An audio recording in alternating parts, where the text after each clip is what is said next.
한 발 더 들어가는 고품격 세대남 뉴스 인사 프라임 시작하겠습니다. 정치 배민 오늘은 배종찬 소장, 윤희용 대표 두 분 나오셨습니다. 안녕하십니까? 네, 안녕하십니까? 자, 여론 조금 분석을 하고 배웅이네요. 배웅. 네. 예. 배웅해 줄게. 잘 가라. 예, 정치 배웅.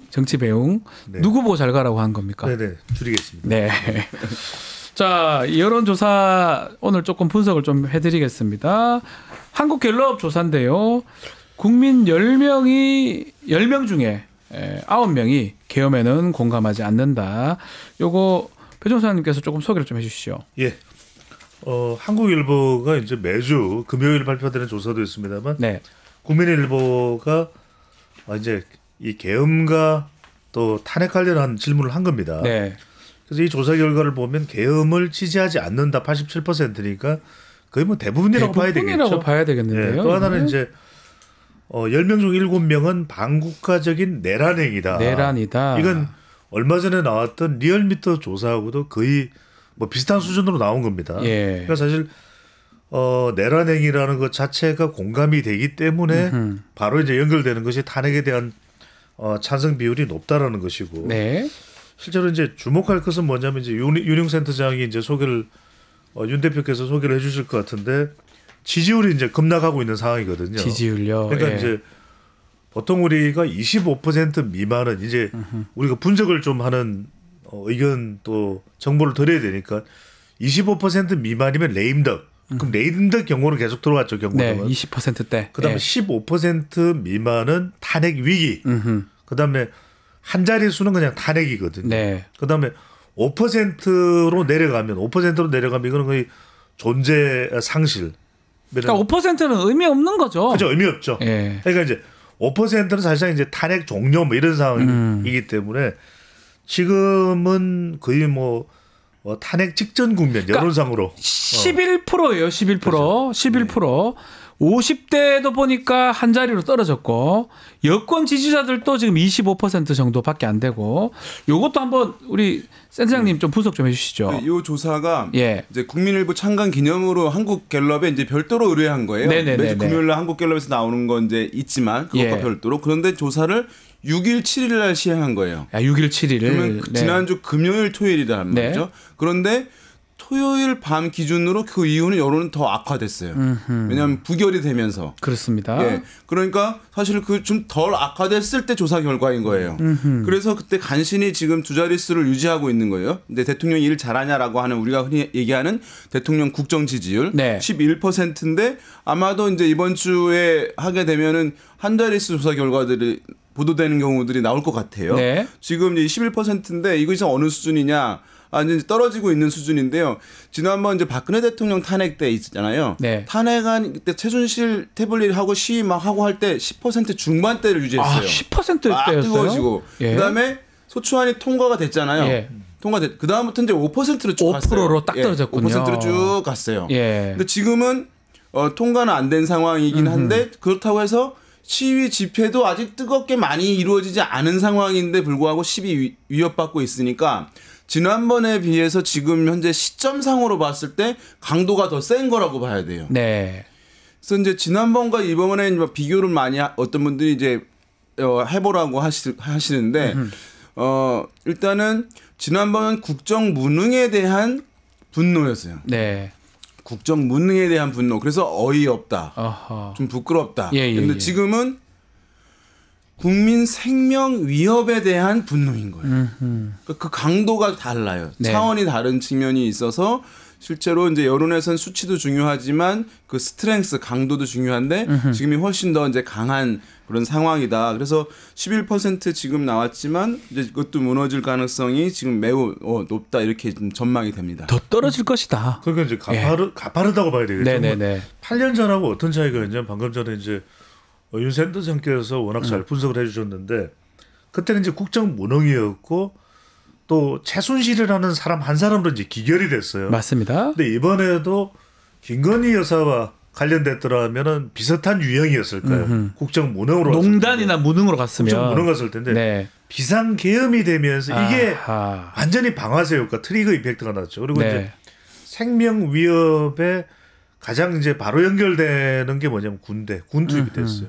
우리 박지훈 앵커도 군이라는 속성을 잘 알지 않습니까? 육군 소령 출신입니다. 예. 우리는 총기 소지가 불가능한 국가에서 군이 투입이 됐다라는 것은 이건 엄청난 위협이거든요. 그렇죠.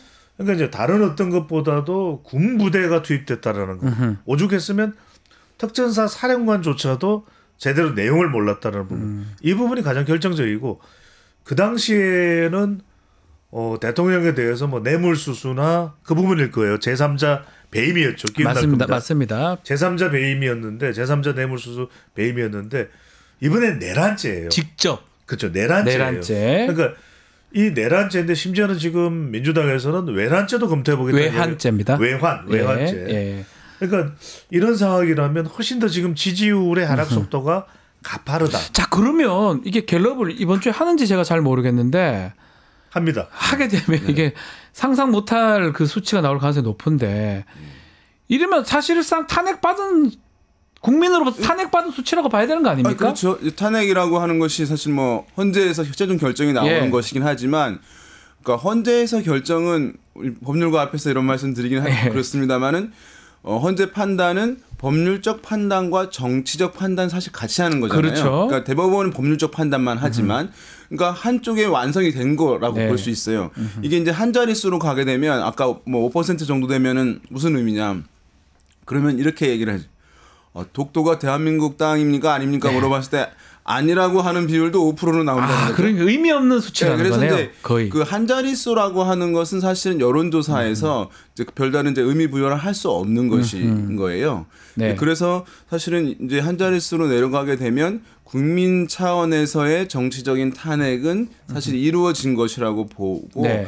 어떤 대통령으로서 이제 위상, 권위 완전히 상실된 것이고 어떤 것이 법적으로 뭐 어떤 꼼수를 부려서 한다 하더라도 다시 이제 복원될 수는 없는 그런 차원이고 지난번 이제 비상계엄 불법 비상계엄 워낙 이제 충격이 컸기 때문에 이것이 어떤 것에 대한 반전이 있을 수 있겠냐 반전이 있기 힘든 상황이에요. 인천에 반전이 없다. 지금은 반전이 있기 힘든 상황이기 때문에 지금 뭐 이 흐름으로 가서 빨리 어떤 뭐 문제를 해결하는 수밖에 없을 텐데 얘기를 좀 더 땡겨서 하면 지금 이 상황에서 이제 여당인 국민의힘 완전히 이 대중의 정서를 읽지 못하는 거죠. 그러니까 저 그 질문 두 분한테 동시에 한번 드려볼게요.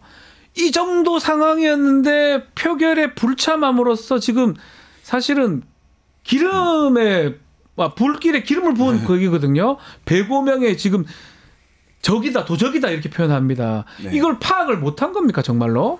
그러니까 지난번 박근혜 대통령 탄핵 때가 경험이라고 학습이 된 것이다라고 본인들은 생각할 수 있을 텐데 제가 봤을 땐 그게 독이 된 것 같아요. 오히려 독이 된 것이다. 아까 말씀드린 대로 그때의 성격과 지금의 성격, 그때의 대중의 반응과 지금의 대중의 감정이 전혀 비교할 수 없을 정도로 그 스트렝스가 강한 상황인데 지난번에 그 정도였으니까 요 소나기를 잘 피하게 되면 복원이 곧 될 거야라고 하는 생각. 저는 이제 그것이 지금의 오판을 불러온 이제 대부분이라고 할 수가 있겠고 두 번째 오판은 이제 한동훈 대표가 사실은 소탐대실한 것이죠. 지도자적 위상을 완전히 상실하게 되면서 한 부분. 그다음에 지금 또 하나 이제 많이 거론은 되지 않는데 국민의힘에서 약간 이제 법적이나 이런 책임을 져야 할 분들이 있을 수 있을지 모르겠어요. 지난번 박근혜 대통령 탄핵 때처럼 추경 원내대표 얘기 나오고 있고 지금 그 목소리가 좀 과도하게 다른 의원들한테 영향을 준 측면이 있다고 보여요. 이게 아마 현실로 자각하는데 시간이 걸리긴 할 텐데 다른 의원들 같은 경우 민감하게 반응하면 되는데 이분들이 이거 참으면 돼. 그냥 끌려가다가는 다 죽게 돼라고 하는 것이 다른 일반 의원들이 그런가라고 경험이 없으니까 이렇게 생각해서 호응한 부분인데 이게 아마 좀 더 이제 자각을 하게 되면서 우리가 뭐 현타라고도 할 텐데 그러면서 분위기는 이제 국민의힘 내부의 분열이 좀 있을 수밖에 없는 그런 상황 같습니다. 며칠 안 남았지만 그 토요일 날 탄핵 이게 그런 어떤 분위기라든지 여론이 반영돼서 국민의힘 의원들이 좀 다른 선택을 할까요? 아니 토요일은 통과죠. 통과라고 그냥 보시군요. 왜 통과될 수밖에 없냐면 지금 대통령실에서 이걸 이제 설명을 드리고 싶었는데 대통령실에서 통과 쪽으로 이제 가닥을 잡고 있는 것 같아요. 근데 그 이유가 놀라울 따름입니다. 왜냐하면 국민 여론이 지금 무너지고 있는 상황에서 네. 더 이상 탄핵 소추를 거부할 수 없다라는 것이 이유가 아니라 두 가지가 있는 것 같아요. 첫 번째는 이제 대통령의 이 판단이 내가 잘못한 거 없다 아직까지도. 아직까지도 없답니까? 그래서 탄핵 소추 시켜라. 그러면 헌법재판소에서 다투겠다. 다투보겠다. 이런 입장인 것 같아요. 어허. 또 이제 법조인이니까 이제 박지원 교수 잘 알겠지만은 초호화 변호인단으로 지금 나오는 이야기가 전 국민권익위원회 전 방통위원장을 역임했던 김홍일 네. 전 고검장을 상당히 가까운 관계로 알려져 있죠. 그렇죠. 변호인단의 이제 주축으로 구성이 될 것으로 이제 예상이 되고 있습니다. 물론 그거는 탄핵 헌법재판소에도 대응이 되겠지만 지금 이제 내란죄로 피의자 신분이에요. 그렇죠. 출국 금지까지 당한 그러면은 내란 수계로 돼 있습니다. 그렇죠. 지금. 그래서 이제 이것에 대한 변호도 있겠지만 헌법재판소에서 다투겠다. 저는 두 번째가 상당히 이건 이제 제 분석이긴 하지만 네.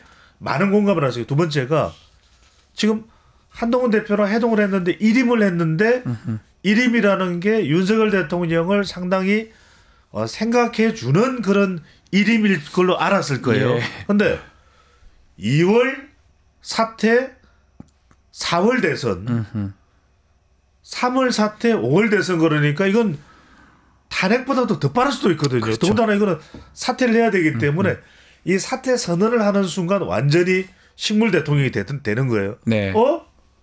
이것 봐라. 내가 원한 게 이게 아닌데 동훈이가 끝까지 나를 이렇게 몰아넣고 배신하네? 그러면 차라리 한동훈 대표한테 주도권 못 줘. 그냥 탄핵 소추시켜. 난 내가 방어할 거고. 바뀐 것이다. 친윤이여 한동훈 대표를 거세해라. 이런 방향으로 갈 판단도 뒤따른 거 아니냐. 네. 그렇지 않고는 지금 그렇게 해동을 해놓고 조기 퇴진 로드맵까지 만드는 상황에서 틀어졌다라는 거는 상당히 저는 복잡한 상황으로 전개되고 있다 이렇게 보는데 짧게만 하나 더 말씀드리면 방금 전에 우리 윤영 센터장이 잘 분석을 했는데 저는 두 가지 이유가 있는 것 같아요. 왜 처음 초반에 한동훈 대표가 그런 판단을 한 이유는 첫 번째 트라우마가 있다. 이게 이제 엄청난 8년 전에 그 트라우마가 상당히 강해서 어쨌거나 간에 탄핵 소추 국면으로 급물살을 타게 되면은 정권 교체는 될 것이고 또 하나는 뭐냐면 진영 논리죠. 그러면은 이재명 대표가 대통령이 될 가능성이 워낙 높으니까 그러면 결과적으로는 그 뒤에 이어질 물론 이재명 대표가 정치 보복은 없다라고 분명히 밝혔습니다. 근데 정치 보복과 정치 심판은 다른 이야기거든요.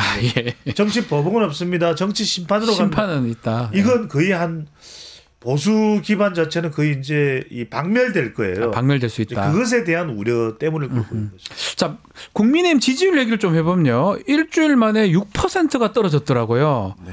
이게 결국은 좀 전에 두 분도 말씀하셨지만 탄핵이 어떤 국민들의 마음을 읽지 못하고 무산시켰던 거 이런 것 때문에 했을 것 같은데 이번에 또 분석을 갤럽 조사를 하면 좀 더 지지율이 떨어질 수도 있고 탄핵을 또 어떻게 하냐에 따라서 달라질 수도 있을 것 같습니다. 네, 정당 지지율이라고 하는 것은 이제 이렇게 질문하거든요. 어느 정당 지지하십니까라고 해서 저 어느 정당 지지해요라고 얘기를 하는 것인데 이제 뭐 이번 건으로 인해서 보수 성향층이 대폭적으로 줄어들거나 국민의힘의 우호적인 생각을 가지는 분들이 대폭적으로 줄어들거나 실제로 소멸하거나 그건 아니죠. 이런 건 아니죠. 그렇게 되지는 않겠죠. 기본적으로 이제 뭐 보수 성향이거나 이제 보수 정당을 지지하는 분들이 기본적으로 있는데 이것을 적극적으로 표출하냐 못하냐 이제 문제인 것이에요. 그래서 이제 이념 성향도 여론조사에서 하게 되면 변하게 됩니다. 그러니까 이번 조사에서도 보수 성향층이 진보 성향층보다 훨씬 적게 응답을 했어요.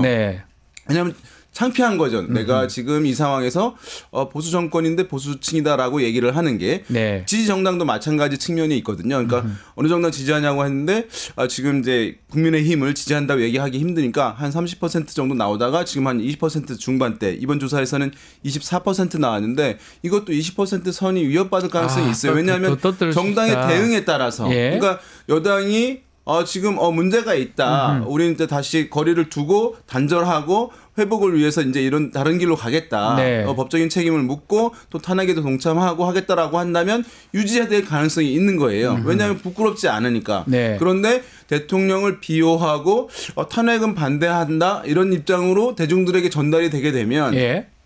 내가 이 정당을 지지한다고 표현하는 것이 부끄러움을 주기 때문에 그 지지율은 떨어질 수밖에 없는 측면이 있는 것이거든요. 네. 그래서 지금 24%로 한 뭐 6% 포인트 가량 떨어졌는데 더 대응 여부에 따라서 더 추가 하락할 가능성이 있다라고 보시면 좋을 것 같습니다. 그건 어떻게 봐야 됩니까? 지금 뭐 탄핵하고도 관계가 있고 이번에 재표결하는데 이 수도권 의원들하고 또 TK 뭐 강원 그 국민의힘 의원들 중에도 그 생각이 조금 다른 것 같더라고요. 그렇죠. 그거 어떻게 봐야 됩니까?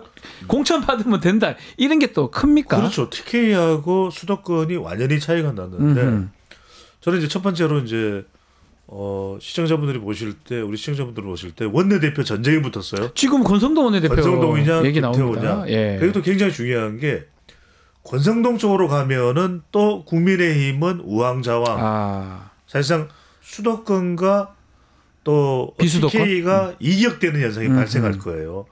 근데 김태호는 PK이긴 하지만 사실 수도권 같은 PK 현상이 매우 벌어졌잖아요. 어려운 데서 당선이 그러니까 됐죠. 경남지사였는데 예. 또 양산으로 옮겨서 KK 전쟁을 벌였죠. 김두관 대 김태호 KK 네. 전쟁을 벌였는데 지금 우리가 방금 전에 이제 우리 윤 센터장이 이야기한 네. 이 보수 응답자의 비율이 준다는 것에서 두 가지를 보시면 돼요. 한 가지는 뭐냐면 우리가 샤이 보수 이야기를 하잖아요. 샤이 보수는 실제로 그 비율 자체가 현격히 차이가 나진 않는데 지금 이 줄어들었다는 것은 쉐임 보수예요. 쉐임은 뭐죠? 쉐임. 아하. 창피한 거예요. 부끄러운 보수. 그렇죠. 예. 그러니까 쉐임이 뭐냐면 이 사람들은 왜 이 샤이와 쉐임 문제? 샤이는 투표를 하려고 할 수도 있어요. 아하. 그래도 보수를 지켜야지. 쉐임은 보수를 지킬 생각이 없는 거예요. 아하. 투표소를 안 갑니다. 예, 근데 예. 이 조사에서 대통령의 TK 지지율이 16%입니다. 그런데 국민의힘 지지층이 보통 TK 지역이 한 50%가 돼요. 절반 정도. 절반 정도 되죠. 통상. 그러면 지금 34%가 쉐임이에요. 네. 그런데 국민의힘 지지층 TK인데 대통령은 난 지지 안 해. 쪽팔려. 창피해. 이게 예. 지금 34%가 나왔다라는 거는 지금의 이 국민의힘의 기조 자체 방향성이 설득력이 없으면 설득력이 없으면 한동훈 대표가 설득력이 없으면 이것 자체도 외면돼 버리죠. 그래서 지금으로서는 국민의힘 지지율도 더 하락할 수밖에 없는 구조다. 왜? 그러니까 대통령과 완전히 디커플링이 되면은 모르겠는데 그거는 방향성 자체가 달라야 되거든요. 네. 근데 지금 한덕수 한동훈 대표로 좀 끌고 가겠다라는 건 뭐냐면 대통령과 완전히 방향을 달리하는 게 아니에요. 같이 가는 느낌도 들어요. 그러면 이럴 때는 예. 우리가 디커플링이 아니라 엔커플링, 네거티브 커플링이 되죠. 동반 날아가게 돼요. 네. 지금은 그런 상황이라고 봐야 되죠. 그래서 국민의힘이 탄핵 소추가 통과된다 하더라도 더 지지율이 조금 더 당분간은 한 달 가량은 더 하락할 여지가 있을 것 같아요. 그리고 지지율을 보면 그 의원들이 사실은 자기가 공천 받고 당선되고 이런 것들을 생각을 해야 되는데 그래서 탄핵 같은 것도 그런 생각을 하고 결정을 해야 되는데 또 한편에서는 공천만 받으면 당선되니까 크게 걱정 안 하고 또 한다 얘기도 있고 그래서 수도권 의원들은 신경을 많이 쓰는 것 같아요. 지금 이제 영남 지역의 국민의힘 의원들 같은 경우는 네. 이제 좀 둔감할 수밖에 없는. 네. 둔감해도 되는 상황이기 때문에. 상관없다고 보는 것 같아요. 예, 왜냐하면 기본적으로 거기서는 옹호해 주는 분들이 있다고 네. 생각하는 것이고 거기서 잘해서 공천 받으면 되는 것이니까. 그런데 말씀하신 대로 이제 수도권, 서울 등 수도권 지역의 의원들 같은 경우는 뭐 공천 받은 이후에 받으면 뭐합니까? 이후에 이제 이 주은고시가 남아서 네. 재선 3선이 이제 안 될 가능성이 있는 것이니까 지금 민감할 수밖에 없는 것인데 네. 그러면 우리가 이제 항상 논의를 하다가도 그 가중치를 둬서 얘기해야 될 부분들이 있는 거잖아요. 네. 그러면 이제 수도권 의원들이 이제 하는 목소리 더 사실은 강하게 낼 필요가 있는 것이고 그것을 정당에서 강하게 이제 그것을 무겁게 받아들여서 전략적 판단을 내려야 되는 것인데 지금은 그냥 다수가 네. 이렇게 이제 아무 상관없다고 외면하고 있는 그런 상황이니까 정당이라고 하면 온도계처럼 바깥의 날씨에 민감해야 되는 것인데 그렇죠. 그게 지지율이잖아요. 네, 국민들의 눈. 그래지 뭐 그것을 뭐 청와대나 대통령실에 전달하고 하는 역할을 하라는 게 사실은 정당이잖아요. 그런 거잖아요. 예. 근데 지금은 동일하게 이제 둔감하고 아니면 애써 그것을 이제 외면하고 시야를 돌리고 있는 상황이니까 이게 보면 이제 보수 정당과 진보 정당이 있잖아요. 과거 같은 경우에 지금 이제 민주화 단계를 지났기 때문에 사실은 그래서 보수 정당에 대해서 이제 평가들이 나쁘지 않게 가는 거예요. 뭐 경제 누가 더 잘하냐라고 하는 포커싱으로 지금까지 왔기 때문에. 네. 근데 이번 건이 정치적 의미는 뭐냐 하면 아무리 이제 경제 중요한 상황이라 하더라도 이런 이제 민주주의 또 정치와 관련한 사안들이 기본이 갖춰지는 것이 중요하다라고 하는 인식을 다시금 회복시킨 상기시킨 거예요. 네. 그러니까 경제만 가지고 정당을 평가할 수 없다, 세력을 평가할 수 없다라고 하는 점.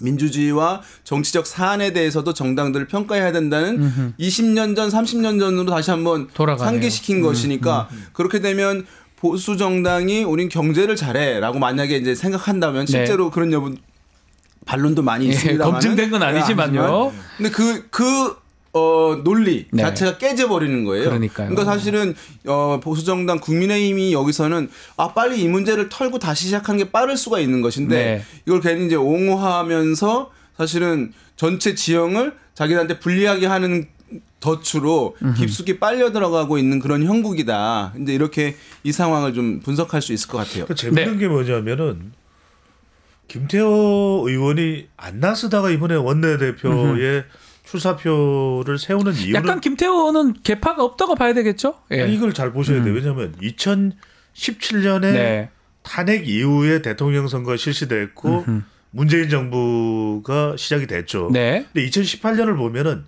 지방선거인데 TK와 PK가 완전히 달라요. TK는 대구시장, 경북지사 다 국민의힘입니다. 그러니까 그 당시 보수정당입니다. 근데 그때 이제 당명은 달랐지만 PK는 전부 민주당이에요. 다 민주당이었어요. 전부 민주당. 부산시장까지. 그러니까 김태호 지금 의원이 나서는 이유는 이대로 대응을 했다가는 미적지근하게 대응했다는 PK가 초토화된다고 판단하는 부산 부울경도 위험하다. 김태호. 재밌는 건 뭐냐면 그 당시 2018년 지방선거에서 아니 얼마 전에 부산 금정구청장 보궐선거는 못 먹었잖아요. 민주당이. 근데 왜 그랬을까요? 그때는 2018년에는 왜 그랬을까요? MZ세대예요. MZ세대가 있어서. 그러니까 지금도 보면은 아니 MZ세대가 지금 우리 박지원 앵커 뒤에 화면을 보면은 야광봉 들고 있죠.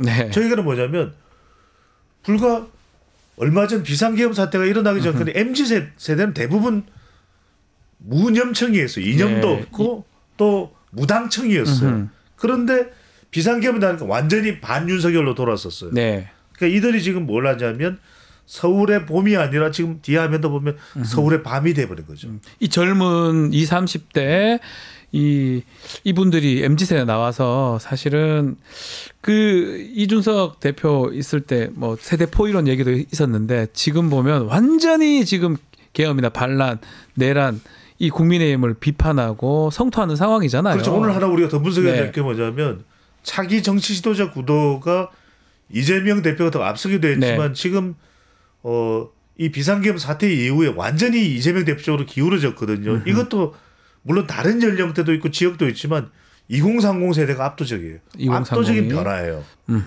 자, 그것도 한번 짚어보시죠. 지금 말씀하셨는데 지금 이제 무정부 상태가 지금 되는 상황이고 앞으로 또 시간이 좀 지나가면 결국은 대선은 열릴 것 같습니다. 얼마 안 돼서 지금 대선 후보 지지율 추이 이것도 궁금한데 지금, 이재명 대표가 좀 1위 상황 같습니다. 지금 이 조사 국민일보 한국갤럽 조사를 말씀드리면 이재명 41%, 한동훈 9%, 조국 6%, 홍준표 3%, 이준석 2% 이런 순위입니다. 그러니까 이제 이 조사는 다른 이전 조사들과 비교해 봤을 때 이재명 대표의 선호도가 상당히 더 올라가고 한동훈 대표의 선호도가 상당히 낮아지고 이제 한 자릿수, 두 자릿수 중반대에 나왔었거든요.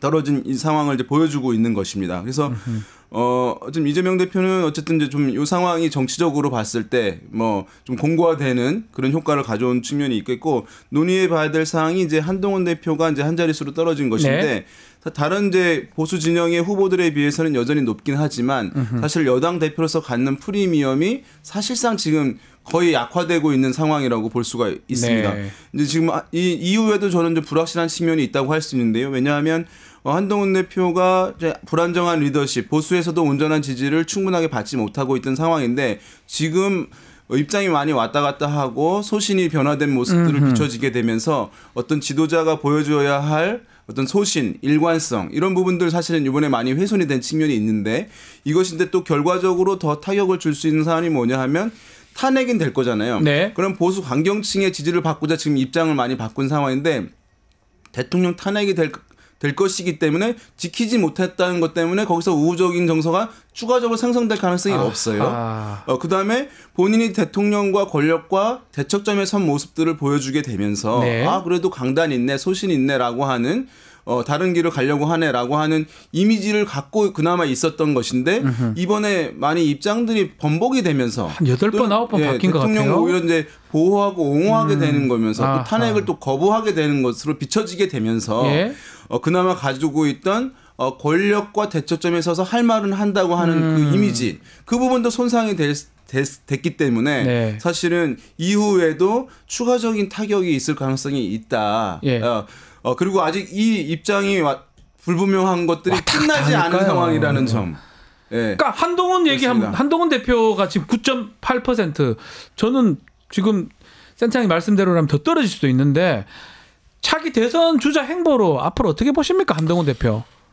상당히 위축될 수밖에 없죠. 예. 현 상태는. 근데 이제 또 하나가 뭐냐면은 아까도 이제 분석을 해드렸지만 윤석열 대통령은 탄핵 소추 시켜라 이거예요. 네. 그러면 한동훈에게도 더 이상 기회 제공은 없다. 아하. 이렇게 되는 겁니다. 그러면 예. 결국 친윤과 친한의 갈등 구조 속에서 한동훈 대표는 돌파구를 만들 수밖에 없는 상황이거든요. 그렇죠. 어차피 이제 당 대표는 비상시국이기 때문에 유지할 수 있습니다만 일단은 지금 이 판단을 해야 돼요. 첫 번째 뭐냐? 첫 번째는 대선 구도는 일단 탄핵 소추가 통과돼서 헌법재판소 국면으로 흘러갈 겁니다. 네. 근데 이제 민주당은 이재명 대표가 독보적이에요.